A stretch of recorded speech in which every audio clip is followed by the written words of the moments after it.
Hey, what's up? It's Alberto. Today I would like to teach you the riff of Purple Haze, the iconic Jimi Hendrix riff, but I will try to get as close as I can to the original recording, which was done in '67 and is called Are You Experienced?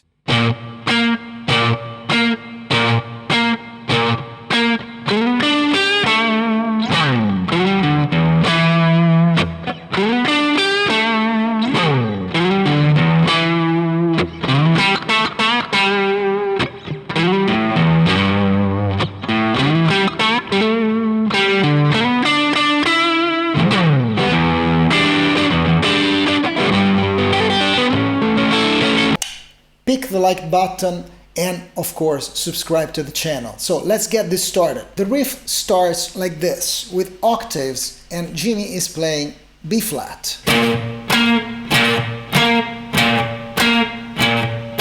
2 bars. The strange thing, the very peculiar thing of the song is while Jimi is playing this B flat octave riff, the bass player is actually playing an E note, which is the key of the song, and what you get as a result is this, which is a very unpleasant sound. It's called a tritone. It's a flat 5 interval, and in music it was called the devil's interval just because it was so unpleasant to the ear, but sometimes to be uncomfortable is exactly what you want to achieve as an effect on your audience. So then we go into the main riff, which is this one. So it's just these notes with the fingerings I just showed you. But if you play it like this, it sounds really bland and boring. What you want to do is to slide the first note and bend this G note a little bit. It's not a half-step complete bending.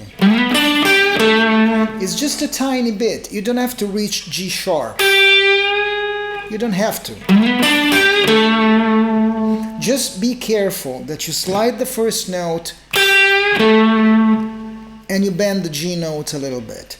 And also, be careful not to make the notes overlap with the muting technique. Muting means you use your left hand and your right hand to stop other strings from ringing while you want to have just one note playing. It's a difficult technique, so if you didn't study it, go check it out. It's important to play this riff properly. Then you have a slide down on the 6th string, like this, on the E string. So, and you go into the next part of the riff, which is this one. So it's, but as before, you want to slide the first note and the last one, so you get this nice moving sound. And remember to move the notes a little bit. Don't keep them too static, that doesn't sound good. Vibrate them, but also do little micro bends. Don't keep your hands stiff, make it move. Some people here play like this with an open D note. I don't think that Jimi did this. Actually, if you look at the videos where he plays this live, he never plays it exactly the same, but he always plays. So let's put these 2 bits together.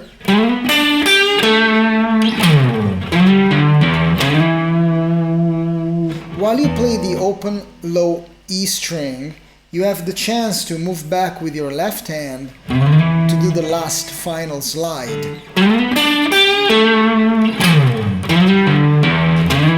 You see? Then he repeats this thing twice. Again. Then he does another slide down.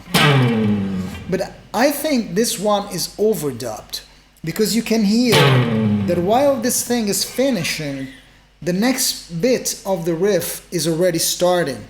That could be a delay that you can hear in the background, but since I know that Jimi Hendrix came back to Olympic Studios to do some overdubs, what I can guess happened, he felt that the riff was empty in some spots and he put in some of these lights to fill it up. It's just a guess, who knows? But I still think the two parts overlap. In a way, they sound like it's an overdub and it's not played in just one time, just one take. So the next bit of the riff goes like this. So you slide the first note and you bend the A note getting closer to the B note. But it's never perfect. You don't reach the perfect B. Or you almost do, it's close.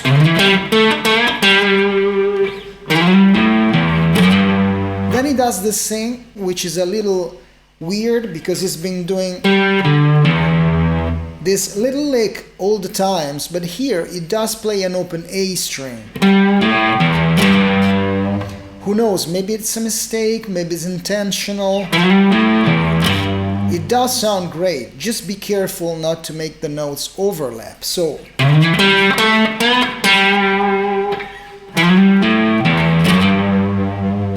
then he plays an open A string, slides to the 7th fret with the 3rd finger, bends this note again, but when he plays the A, it doesn't go, it does this little hammer-on to make it sound more interesting.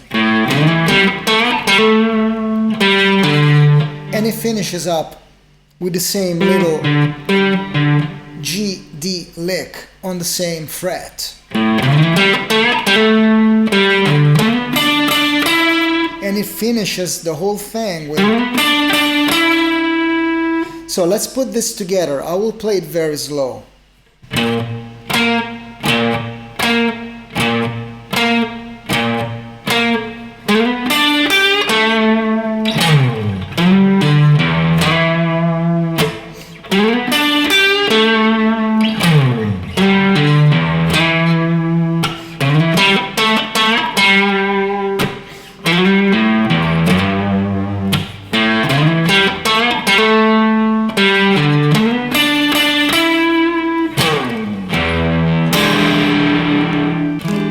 Just a quick bonus about this chord.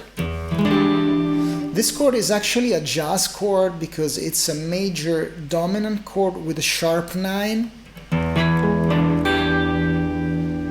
So it's not your average rock and roll chord, but since it's very bluesy sounding, it's been adopted by Hendrix in many of his songs, to the extent that many people refer to this chord to the Hendrix chord.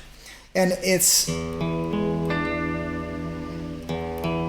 root notes, a major 3rd, dominant 7, and a sharp 9, which is actually a minor 3rd. So you get the major 3rd and the minor 3rd together in one chord. This creates a lot of tension. And it sounds awesome. If you think about it, the minor 3rd and the major 3rd in a blues song are what define the blues.